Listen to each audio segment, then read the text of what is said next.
Hello, everybody. Grant Hunter here for another Product Growth Leaders topic of the week. Steve, what you wrote something the other week about, do we need roadmaps? Do you remember what I'm talking about? Yeah, I remember writing that. What was the impetus?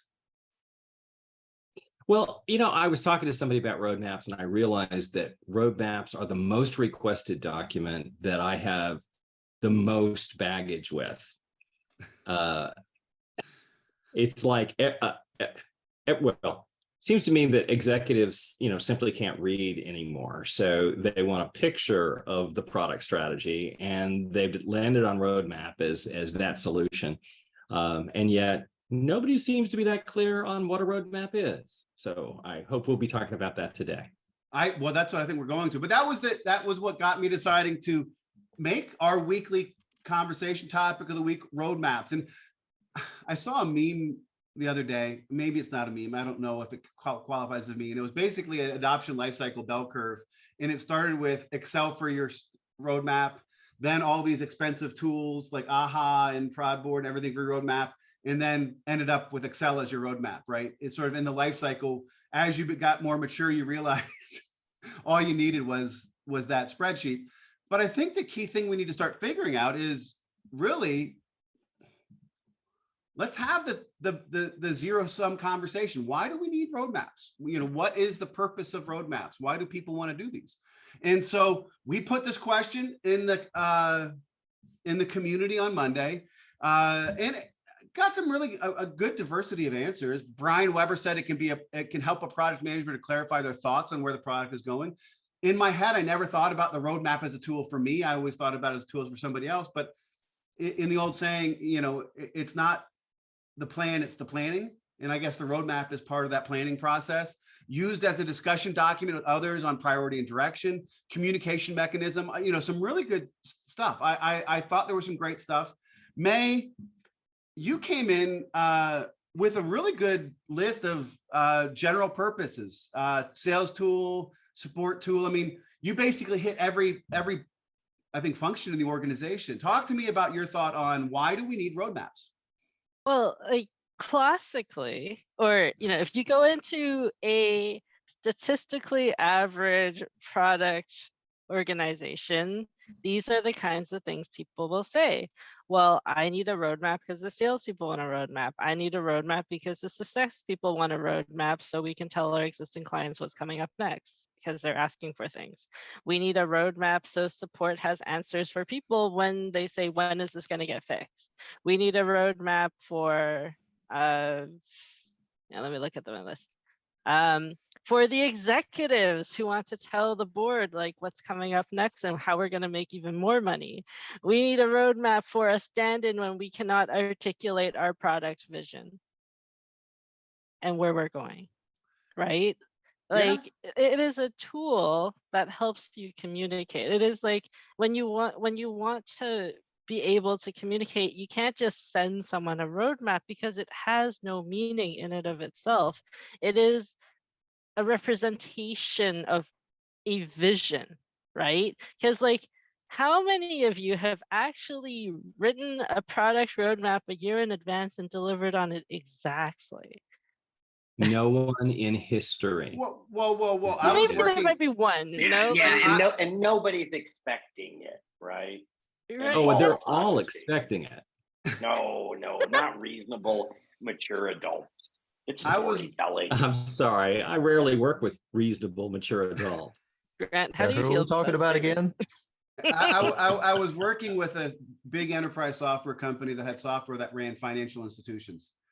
And we had one group, which was their online be agile type stuff. And they had one group, which was building the systems that run financial institutions. And we asked them, how far out do you need to be 95% accurate on your roadmap? The agile group said 6 months. The enterprise group said 2 years. Their roadmap needed to be 95% accurate to 2 years out.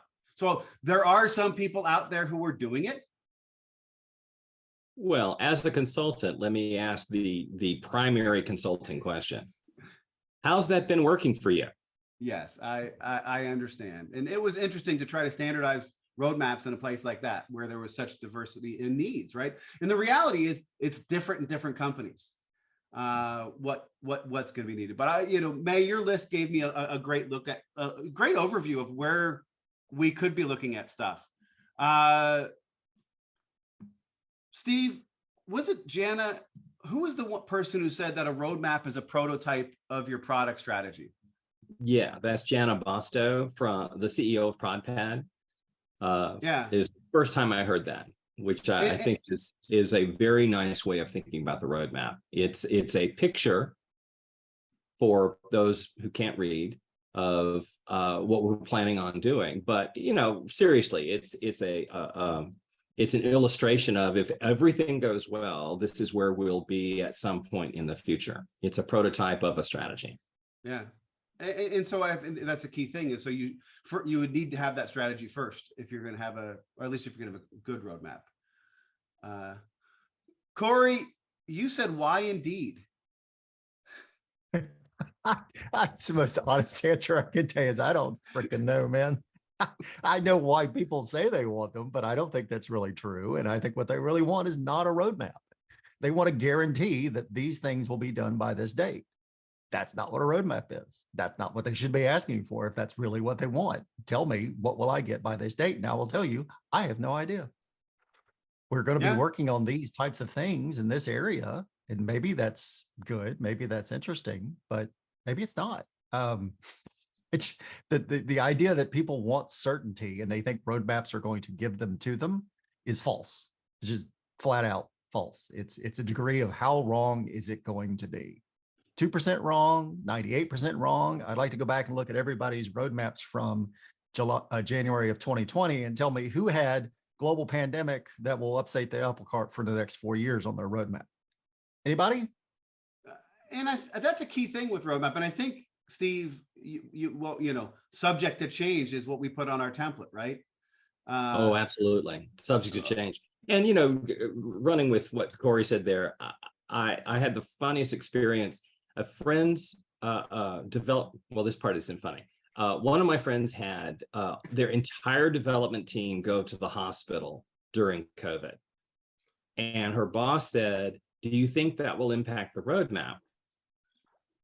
And, the fact that we have 0 developers will certainly impair our ability to build. But here's, in retrospect, I had this realization that actually, no, it doesn't change the roadmap, because the roadmap's not supposed to have any dates on it. What it will change is the next release, which, apparently there is still not an auto code function that the product manager can turn on when the developers are in the hospital. Although generative AI may help with that. Maybe. Cory, you also said, because we can't build everything today, because pointing our ship in a certain direction is useful. And I think for me, part of that is a roadmap gives us sort of a guide rails, right? It's like, this is the general way we're going. And based on that, let's make some decisions. One of the reasons I liked roadmaps, and when I was in a big enterprise company, was that there were things coming down the road that I think development needed to pay attention to, because you could build it one way that's going to make it a whole bunch harder and more expensive to do something we're planning to do in a year. And so having some visibility into where it's going, that's a great way to have a roadmap. I've worked with a client on actually across divisions rolling up roadmaps to identify platform type stuff. Here are the things we can build once for everybody. I can see roadmaps doing that. So I love the idea of, we can't build everything. Let's look at what we need to do and help make some decisions with it. And I have to ask you, was the Back to the Future, where we're going, we don't need roads, was it supposed to mean we don't need roadmaps? Or Yes. Okay. I just wanted to clarify. I believe that there are companies that are being successful without roadmaps. But are they being companies that successful have without roadmaps products? that are not being successful? I don't think you need a roadmap to be successful. But you need a product strategy. Will not make you. Yeah. So maybe maybe Steve, it always comes back to product strategy for me, right? And maybe that's the thing is, you can have a roadmap with no strategy, but what does it get you? But you can have a strategy with no roadmap and you still have a strategy. I don't know, just thinking out loud on that. Elliot, you said the word need stands out as interesting to you. And I know the conversation last week on business value now has everybody thinking about words. I'm not putting that much emphasis on the words. I'm letting you guys do that. But talk to me about what's in your head. You're on mute, I think. I'm not hearing you. Nope. All right, we'll come back. We'll come back to you on that. Let's go to the some of the other people who did not respond on Monday. Jon Gatrell, you've been teaching. You taught roadmaps as a concept for so many years. What's your thought on why do we need roadmaps? You know, I keep hearing this word strategy and this like lofty document, and I pitched that for years. But now, you know, the reality is, I'm going to demystify it. It's a marketing asset. It tells a story, right? It says we're smart people and builds trust that we're going the right way with those that care, right? And if you share it, you maybe show a culture of transparency. But the real benefit is inside your organization. It's having those tough discussions around priority. It's creating confidence and credibility. But the product managers aren't just working on what they like. They're working on what the market needs. So there should be that sort of iterative activity that gets people aligned. I think May said that without a doubt, alignment. But it's more than just do we agree? It's can we think bigger? And the most pragmatic, for lack of a better phrase, I can tell you is y'all get technical debt, right? Y'all know what that is, right? And in some companies, it's a drinking game that, you know, by noon, we're just wasted. But technical debt, in my view, comes from two things: short-sighted thinking and bad requirements. And you can fix bad requirements by knowing your users, understanding your business goals, but getting your engineers to think 1, 2, 3 iterations, 5, 7, will avoid that. If you had told me you were building that, I would have done this differently. And so it's really about thinking bigger internally and understanding why. And I think the word strategy is a little tough. To Cory's point, lots of companies are successful being very tactical in delivery and managing scope in sort of an ad hoc way. But what it does say is vision. And a company and an organization or a culture that doesn't have a vision, they can't prioritize. They can't say we're not doing something. And the most powerful thing we can communicate is where we're going in a big, you know, kind of crayon view of blocks and arrows. So I don't think the asset's that important. It's a marketing document. I think the benefit's the process and having those discussions because to Cory's point, we aren't hitting it. That's very Drucker of you. That's very Drucker of you, John. It's always nice to have somebody go back to the master. Well, you know, everything goes back to Deming and Drucker, and I think every couple of years someone has to rewrite them in the new lingo. I don't know, when's the version that says yeet and cringe? I'm waiting for that to show up in my inbox. I think I'm too old to write that one. Right. Elliot, I think you're back. You talked about the word need. Yeah, can you hear me now this time? We got you. Yeah. All right. So I think the idea of needs and wants is part of my own like mental health journey that I've been on for the past year in general, and thinking about like, oh, well, I actually need this, or do I actually want it? And it really set me down a bit of a rabbit hole as I started to kind of write it and put it together. It's like the idea of early in my career, I was just doing what I was told, hey, put this together and get this done. And then as I evolved in my thinking, and as I got more comfortable in my career, I was really trying to think about like, what are we actually trying to do and what is actually needed here? And that came into the idea of better collaboration and making sure that we are delivering the appropriate language and the appropriate information to help people understand what we are doing and why. And that is the purpose of a roadmap. That is what is needed. The actual tactical plan is probably less needed unless it's just a way of justifying things there. But I really like what you said about the platform, finding the platform commonalities when you look at roadmaps across multiple different teams. That was an awesome point, Grant.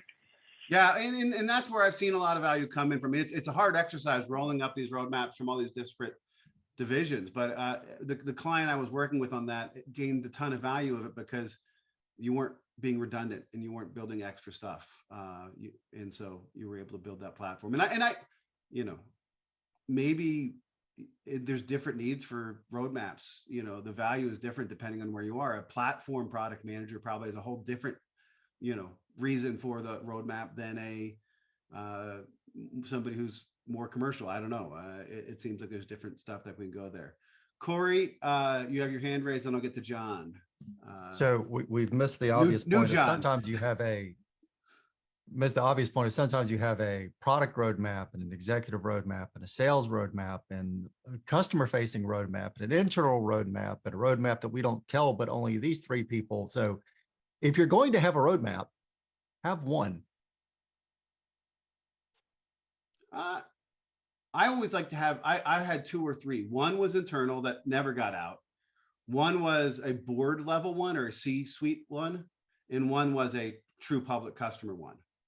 I think there are things there's levels of detail that are needed internally that you don't want to share externally or even with the board for that matter. But we'll get to that when we talk about some of the stuff, some of our other questions when we get there. Jon Elstad, thank you for joining. Good to have you on the call. Why do we need roadmaps? What's your take? Why do we need them? To build on a lot of what's already been said, which has been said very well, I would say for me, I guess the roadmap is a concise expression of intent. I don't like to, I'm kind of the school, same thing. Like I think trying to put specific dates is kind of foolhardy and leads to, poor management of expectations and so on. It can certainly come back to haunt you. But why do we need them? I think that they do serve to kind of unify vision and expectations. I think that there's certainly a lot of potential for them to be misused. I think for me, the struggle is, being that we're often expected to create them. How can we make the most of them? Yep. How can we manage the expectations of those who are going to use them? How can we satisfy the needs of marketing and sales and other stakeholders who have this sense of obligation to communicate, dates and deliveries to their respective stakeholders? How do we honor that, or how do we help them essentially in that job without committing ourselves to some sort of unrealistic goal? And that's an ongoing challenge. And I think the way I've addressed that in my own practice is, kind of case by case. But I'm also of the school of, let's try to keep it simple. Let's use it as a unifying document. People know, you are here in this thing. I like to use more of like a Gantt chart type of format where I have breakdown by discipline or other things. So again, so people have a sense of, yes, where are we going with this? How do I contribute to this? What are some of the risks and dependencies that might, that I might need to factor in to my work? But no, I don't think that there is a one size fits all solution. Yeah, and you actually, two things that when you were talking came to my mind. One was, gosh, we should do some product management work with our stakeholders or whatever we want to call them. Because I know some people don't like the word stakeholder now. And write some requirements, right? Okay, executives, what problems does this solve for you, right? What do you need? And maybe we have a better understanding of that. Maybe there are other ways that we can satisfy that. It's not a roadmap, but maybe, that could be interesting, an interesting exercise. The second thing is you were talking about the timeframes. And I have to say that, I think the best innovation in product roadmaps has not been all these software things. It's been the idea of now, next, later, right? Taking some of the dates and times off of it. I think it's been a great addition compared to how I used to do it decades ago. Yeah, where we're doing that. Thank you, John. Dutch, Here, why do we need them? Why do we need roadmaps? well, I'll go to someone else's wording of need. You know, they're very beneficial if they're used properly. Like you said, I come from a public, sector. Government's still trying to figure out what product management even is. When I was on active duty, we didn't do anything with any roadmaps. All of our tools and software things that we were building was all internal anyway. And so we didn't have to worry about marketing and sales. And then we just built it. If it worked, great. If not, we fixed it, got out a fix or whatever. And there wasn't really a lot of long-term planning. It was just, what do we need to do right now? Now, when there were programs that had to be built from scratch, it was a little bit different, but a lot of those were contracted out. And so they would plan for 1 or 2 years maybe, and it would just be a waterfall thing where all of this stuff has to be built, and the contract, company builds their roadmap for how they're going to do, when they're going to do those things over that year or two. So it was just a very different environment. Me personally, as I've gotten into product management, it's been where there is one roadmap. It is like basically the things for the executive level of what we're going to have to budget for the next 1 to 2 years. And there's the backlog of what we're working on right now, and then I have my own internal list that's the bright idea fairy bucket. That, hey, these are the things that we're not really budgeting for, but hey, we had a bright idea, this might be something that we want to do when we have the time to fit it in.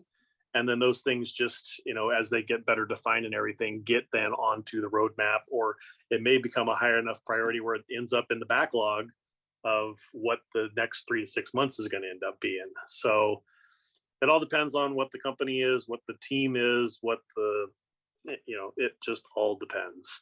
And every team's going to be more or less effective with it. The agile advocates are like, hey, documentation isn't supposed to be the priority. So we don't do any. Dutch, we're not supposed to read the chat while we're talking. Yeah, I saw a chat go and I saw you laugh, but I didn't read what it was. So Cory said he wants to petition to rename roadmaps to Bright Idea Fairy. I don't have a patent on it or a trademark on it. Feel free. So, Steve, I want to ask a question. If we drop the why, do we need roadmaps? I think you do. The problem is, what you may think of as a roadmap may be different than what I think of as a roadmap. And that, I think, is ultimately the issue, that when executives or salespeople or marketing teams are asking for the roadmap, what they're really asking for is, what features are you going to deliver on what days of every day in the upcoming year in this factory known as our software company? Whereas the correct way to do road mapping is to say, here are the big bets that we are placing, and we're putting them in some order. It doesn't, if we were building a video transcription service, we'd first want to figure out how to do video transcription before we bother to build a e-commerce website. And being able to illustrate to leadership and stakeholders, first we're going to do this, and then we're going to do this, and then we're going to do this. And how long is it going to take? I don't know. We've never done it before. I started off on a project this week that I thought was going to be super simple, and I have spent most of the week on it. And if you had asked me, what's your schedule, I would have said, oh, I'll have this done by the end of the day. And here it is Friday. It's taken me a lot longer than I thought, but it's something I'd never done before. Yeah. But anyway, I think that the biggest issue is when other people say roadmaps, they mean release plan. Yeah. And I remember once presenting the roadmap to the salespeople, and they said, Steve, are you going to commit to that? And I said, yeah, okay, actually I will. I commit that we will do this and nothing else. And they went insane. They're like, well, wait, how about all the special things that I want to sneak into the roadmap? And I'm like, well, then you can't have a commitment if you're continually changing what we're delivering. Yeah. And so, yeah, I think we need a roadmap. I'll tell you one more answer why. My mother uses this genealogy program that works on Windows, and it's a horrific mess. And I called support and I said, do you plan to offer a Macintosh version, or better yet, a SaaS version? And they said, absolutely not, never. The company will fold before we get off Windows.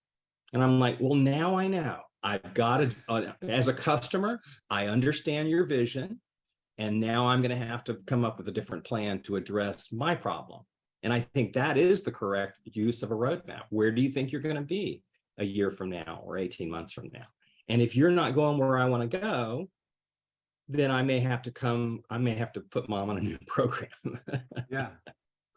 Well, but that also takes you to something that Jon Gatrell said, and I think it was echoed from a few people. And I think we need to do probably a top of the week on product vision versus product strategy, or just product vision as a whole. Because if the roadmap is giving us a vision of, trying to communicate where we think we're going, you need to have an idea of where you think you're going and why. So I think we'll have to get there for that. But great conversation. I do think we need them. But to that point, we need to understand the use cases, right? Maybe doing some good product management and requirements work within our stakeholders to understand what their needs are will make us better at this. And maybe I just answered. It does make me wonder if roadmap is also code word for I don't trust you. I mean, that's the point I was trying to make, right? I mean, do the executives trust that we're working on the right stuff? Do our investors understand that we're not looking to next quarter only, but also, I mean, we got to hit the quarter, let's be clear. We make all kinds of short-sighted decisions to do that. But they want to know that it's not about managing a spreadsheet, but managing a business in a market. And I think that's really what it helps with. And I think it was Jon who said we need multiple roadmaps. We need multiple versions of the same roadmap, depending on the audience, right? I mean, it's not, it's refactoring and packaging it differently. Fidelity level. Right. But hopefully they aren't like radically different. But you made me think, Steve, when you talk about that, isn't it really the release plan what folks want? Yes. Right. We got an idea of a scope. We got an idea of form factor. And, and I know May's anti safe, but I will tell you what I took away from safe was quarterly release planning. And that's all I'm ever going to commit. I'm only going to commit 3 months out. But you like that part of safe? All right. Not that part of safe. I like shorter time planning, but nothing to do with safe. Like, don't let safe claim something that is great. And something that existed before safe. Right. Quarterly release has been around forever. It did exist long before safe. I remember years ago, I was working at a company, and I'd say it was really the first product success I had in that I specified we're going to ship something on the first day of the quarter. And I don't actually care what it is, but I guarantee you it's going to come out on the first of the quarter. And that meant the whole backlog was a variable. But ship date was fixed. Yeah. And I think what happens is you run into trouble when you try to fix the scope and the date, and then you miss both. Yeah. Or the budget, and then you miss quality, or the morale, or whatever, right? Absolutely. I mean, we've got to be comfortable publishing release plans, and that is a commitment, and it needs to be seen in some ways as a contract with your users. And I think some organizations are also uncomfortable with that. But that's the document in my mind that is the one that we actually need to deliver. The other ones, fuzzy story, smart guy stuff. Maybe we need to do something on release plans and a future topic of the week. I do want to move us to the poll. On Wednesday, I put this in the poll in the community. Who gets the most value from roadmaps? Customers, development, sales, executives, other, it depends. And May, for the second week in a row, other, it depends, was one of the top ones. Am I getting bad at writing polls?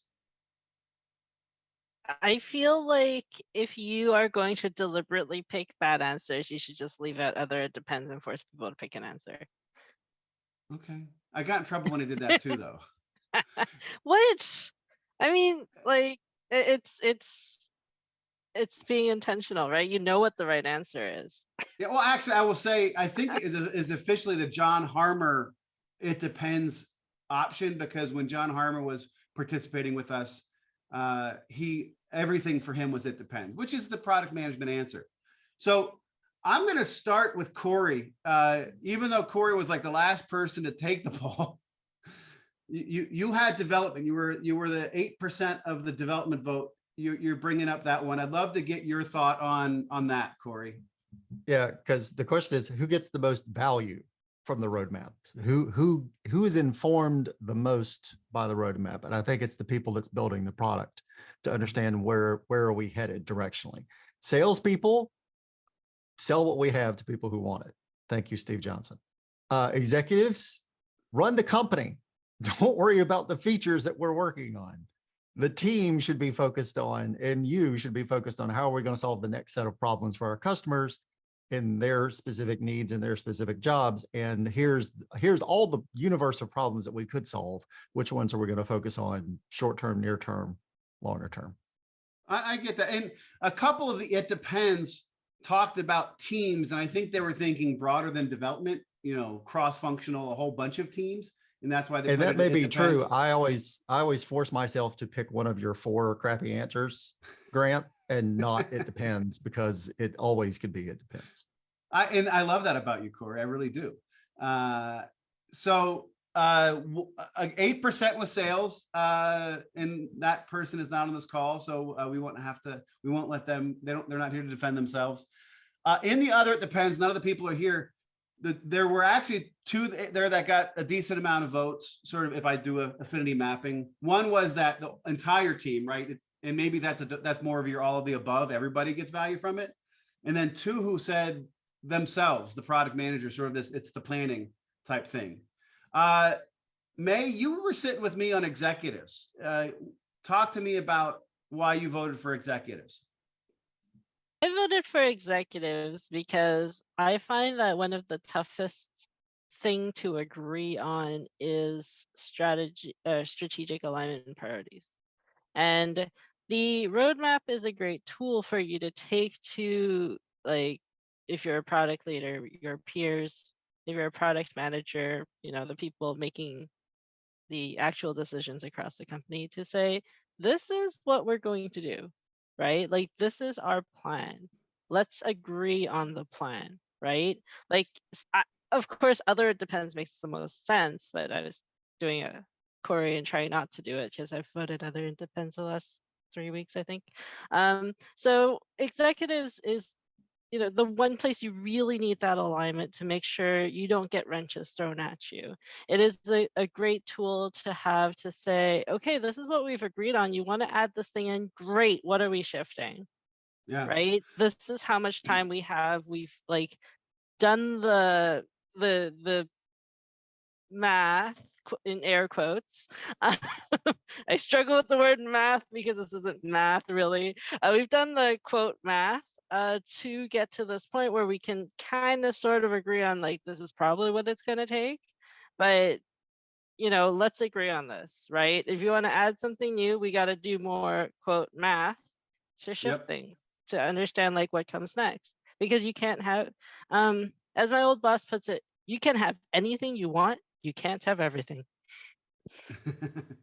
No, I get that. And I voted for executives too. And I think my lens of, and I'll get to you in a second, Steve, my lens of becoming more from a product strategy, for me, the stakeholder who I was engaging with most with the roadmap was the executives, to get their buy-off on the strategy and where we're going.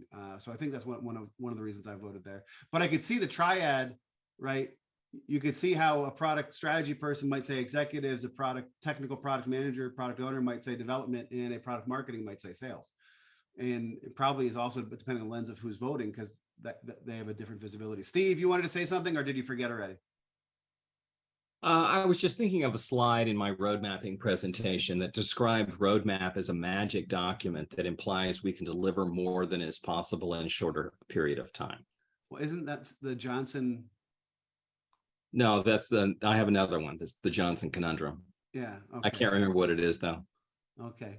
So where would you vote on this? I'm with Cory. I would vote for development. That here's where we're going. So don't paint yourself into a corner. Right? Everyone else, I think, is using it as a weapon. But working with development, you're using it as a information tool. Yeah, I like that. I see that. Cory?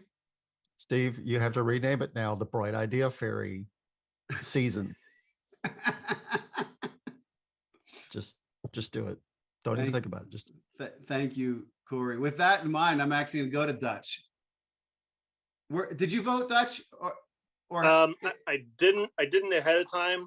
And as you brought this up, I did vote. And then Cory talked, and I went, "Oh yeah." Now I agree with him. But what did you vote for to start with?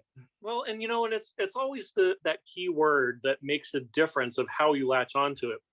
This one is the value. Who gets the value out of it?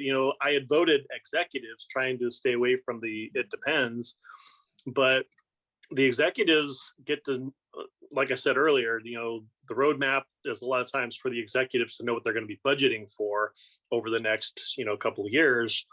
But who actually uses it and gets value from it and how to implement it, I think it's most valuable to development. I'll agree with Cory on that.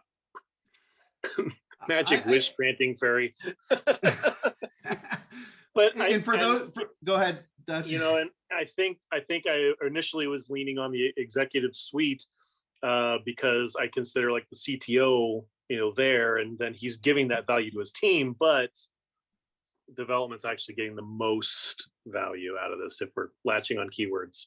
No, I see that. And I will say people are like parsing the words I use a lot more than I do when I'm writing the questions. Yeah. So, but it makes a difference. Words matter. They do. And sometimes I do it on purpose, especially in the poll, because I want you have to get a most, right? Where we can get people voting on stuff. Right. So I appreciate that. And I think I could see the case for development if I was going to change my mind. I also like the people who made the case, it depends for themselves, right? The product manager themselves. John Elstad, where would you vote? Yeah, I'm also in the development camp. I think practically speaking, it's the most useful. I think executives and whatnot may be comforted by it, and it might be provide some sort of tertiary benefit, but I think development and the product team specifically benefit most, and the exercise as well. You're thinking through. I think that there's a lot to be gained just from creating it if it's more of a collective effort. So all of the above. Yeah, it depends. I think you made me just think about. I went for executives, and I think I looked at who gets the most value. I got the most value of my roadmap with executives because I was getting buy-in to my strategy and commit to a budget and that type of stuff. Maybe you put my rose-colored glasses on, and so I was not thinking about their value. I was thinking about my value because I don't know. I ruminate on these things and keep coming back to them. Elliot. Howdy.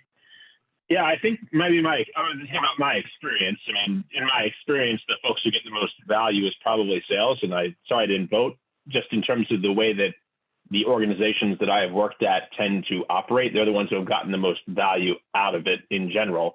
But there's a matter of what is reality and what should be. If I think about what should be, development is probably where I'd want to focus my efforts when I get my next position. So I think it's a good perspective shift for me as I think about my next roadmap that I will build. Yeah, and I think the lens you bring from, and maybe I'm extrapolating this where it wasn't there, but there's where are you in the triad? Are you a strategy person, a technical product manager, a product marketing manager? And what type of company are you? Are you sales led? Are you technology or engineering led? I could see how different scenarios would put different answers here. Jon Gatrell, your take. Yes, sir. I think it's more of a sales document at the end, right? Because what really matters to me, y'all keep saying budget. The budget doesn't come from the roadmap. The budget is informed and created in the business plan, right? And so you create a business plan, you understand the resources you got, which are no more than you have now or less than you had last year. You take that as a constraint. Then you look at the things that the market needs, and then you try to slot them in a meaningful way through iterations and having discussions on complexity and ability to execute. But ultimately, how many of us actually hit our roadmaps? We all said none. How often do we make significant changes or just small changes that in aggregate take us another way? And I just put a meme in there. It's if we're not going to hit it, and it's really not determining our budget. It really doesn't, right? Because budget's resource, time, and it might in yours on a program that's defined by the government relative to a set of capabilities in an RFP. But that RFP is the business plan. Yeah. Well, sure. And to support that, though, it's not just the government that's doing those RFPs. There's large companies that hire vendors to do their development for them, especially if it is a sudden,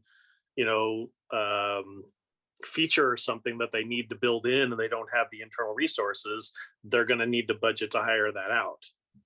Right. And so somebody in a functional team identified a problem or a gap, then got approval for budget in the CapEx or the operating X within the constraint of their existing finances, and then said, let's put this out to bid. Right. So in some ways, an RFP is functionally a representation of a budget constraint. Yep. Right. They got a timeline, they got stakeholders, they got priorities and nice to haves. And they're not always as well written to say this is an absolute, this is a nice to have. But that's when you come into the dance after implementation, right? That's the difference between sales and implementation. I think the roadmap is an interesting document, but it really doesn't do much except the process of creating it, right? It's the process. The asset is meaningless. Two things that are on my head right now. First one, for those people watching or listening, you're missing out on a whole different show in the chat. Jon was talking about the memes. So, sometime join us and enjoy that. The other thing is it's all about the fidelity, right? Often I would do a product roadmap at a market in epic market problem level, right? And at that level, I might be more confident in where I'm going to get to, right? I'm going to go to this segment first, then that segment. I'm going to solve this problem first, then that problem. And I think that there's a way to get that, but it depends on the fidelity. The less fidelity you have, the probably more accurate you're going to be in 2 years. And the more fidelity you get, the harder that is. Our first and probably only new question this week is, what are the keys to a valuable roadmap? So we've talked about why do we need a roadmap, right? What's the keys to making it valuable? And I'm going to go to May. What internal problem are you trying to solve with your roadmap? Because you're building a thing. So figure out what problem you're solving. It is a tool to solve your problem. It is a solution, a possible solution to your problem. If your problem is alignment, then there are multiple different possible solutions. It might be the best solution. So if you think about roadmaps as a tool you use internally to resolve problems, it is a thing that people have gotten used to building because it is a thing that's expected of you, because it's a thing that everyone's seen because that's what you know, then sure, if it's what you know, why not? But think about the problem that you're solving internally with this roadmap. What are you trying to do? Why are you building a roadmap? Because it's really expensive. Every time you build a roadmap, think about all of the hours that you spend on it, not just you, but every single person on your team, all the alignment that happens at the small team level, all the alignment that happens at the cross team level, all the alignment that happens up top, and the iterations that come with it, right? Yep. And it is, I calculated it at my last job, and just the formal meetings alone came out to 20 hours per quarter with a huge group of people, and that's not including at the small team discussion. That it is an expensive, so know the problem you're solving with it to make sure it's the right tool. Understand if it's worth the value of all that time and effort put into it. I like that. Cory. Two competing ideas. Less words, brevity, and clarity. So try to be as clear as you can with as few words as possible. I like that. Brevity and clarity. Jon Elstad, what are the keys? I'm going to go with collaborative, and inclusive, and knowing your audience and the purpose of the roadmap. What is this for marketing purposes? Is this for development primarily, or whom is this whom is it serving? Love it. Elliot. I would say clarity is important, and then also realistic, because you need to actually live in reality, despite the Steve Johnsonism about all the things that you can't deliver. Yeah, no, I think it's important to live in reality as opposed to try and make people happy, because all you're going to do is just piss everyone off. Even for your own sanity, right? Just for yourself, be real about it. Dutch. Get myself off mute. I was gonna just ditto Cory, and I was like, no, I need to come up with something else. And then so I thought realistic, and I'm like, now that word's taken too. But that's all I got. So you're just gonna. That's okay. The big fairies have realistic options. Mr. Gatrell. I'm gonna kind of draft on what Elliot said, right? And Jon, it's about inclusive. Get everyone at the table as part of the process, because you are going to piss somebody off, or somebody in the future is going to ask for something, and one of those groups that aren't going to be happy. And you're like, all right, we all sat with all the executives. This is what we published. Customer success director, should we go back and work with the executives and change this? Right? Because a roadmap is a statement over a long horizon. It shouldn't be something we're managing every quarter. I mean, it shouldn't change, because if we're changing our roadmap every quarter, then really what we're managing is a release plan, right? We're not managing a roadmap. So I like to not get yelled at by other teams, and Elliot's posit that it keeps people happy. I don't know if that's piss people off, or whatever happens, whatever the right thing is. If they're part of the process, they understand the hard work. Yeah. And in some ways, I can go back to who's most important, myself. One of the disappointing things about other functions is they really don't understand the amount of hard work in product. Yeah. 2 or 3 slides might be 2 or 3 months of a person's life. Yeah. And so seeing how we do the work collaboratively in an inclusive way, basically increase the confidence in us as product people, and let them understand that we're not just doing boxes and arrows. Yeah. We're trying to drive a business. I get it. I like that. Jon Elstad, you have just wanted to append to what Jon was saying. I think another benefit of this inclusion is you increase buy-in. You're creating evangelists for this plan. It makes future decisions easier as a product manager. If you need support, if you need help, you're trying to mitigate risks and dependencies. Since everyone is included in the plan, you're more likely to get that support that you need. Yeah, I love execute. It. Steve, I think we just found a great way to write listicles for our social media presence, right? Ask a question like this, and now we can just write the list. Totally. Anything missing before we go to the wrap up? Every roadmap needs the phrase "subject to change without notice." Yes, I agree with that completely. All right. I mean, can I just accurate as yeah. may change, right? Just without that, it kind of like, oh, you're just giving me a marketing slick. It's that warning in your rearview mirror, objects in rearview mirror, baby, closer than they appear. Yeah, I love it. We're going to shift to our wrap up. What is your biggest learning or takeaway from this conversation? Elliot. The idea of intentionality when it comes to the roadmap themselves, in terms of like knowing your audience and kind of getting out of your own head and making it about yourself as opposed to the overall approach. I think these are some things that I want to kind of think about. Maybe these are errors I've made in the past and how I want to communicate things in the future. Awesome. I love it. Gatrell. One, I'm pretty sure I would not have a good career in the public sector. And two, I think everybody's view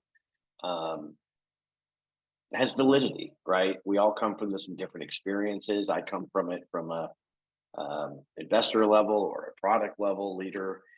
Some other folks come from large organizations. Some of y'all worked with tens of thousands of fellow employees, and I've only worked at a company with the largest with 1,000 employees, and the biggest team I had was 19. So Yeah. The things I say are meaningful to my experience, and it's great to hear how other people internalize and communicate. So that's why I love these sessions. That just so many different angles. I'm probably going to just echo what you said when it's my turn. Jon Elstad. I guess I would say biggest takeaway is just realizing just how universal the issues that I've encountered with roadmaps are. I'm not the only one. It's somewhat comforting, actually, though maybe it's a happy, sad thing. So, yeah. No, I love it. Dutch. Yeah, one, I'm getting out of public sector. Yeah, for the same exact reason. I was fed up. But second, I think everybody is in pretty good agreement of the fact that the roadmap is a conceptual proposal more than a set plan. It's if this is what we could do in a utopian environment, this is what we will do. Yeah, I love it. Cory. Probably that roadmap as a term is one of the, I'm going to say top 5 most misused, misunderstood things in product management or in product just generally. And the other thing that regardless of what you use your roadmap for, the conversation that you have with people about it is the more important thing. I completely and totally agree. May. I need to learn what a release plan is and how to make one without engineering freaking out. Okay, that's very practical. Good luck. my friend Steve. There are multiple parts of what we do in product management. One part is backlog management. One part is embracing the fact that there's tech debt that we have to address. And yet there's another part called the roadmap. And all 3 of those combine into what we ultimately release. So when we talk about roadmap, we're only talking about one part of what goes into a software release. Wow. I like that. I hadn't thought of it that way before. For me, I'm gonna echo Gatrell, right? Each of us comes from a different lens, and what we have to realize is that lens is going to give us access to other views and takes. And my lens from the product strategy side probably discounted the value to some of the other stakeholders out there that I need probably did a disservice to them when I was doing those types of things. So I think we need to always understand the lens, and I'll go to May's answer from the question, understand the problem you're trying to solve.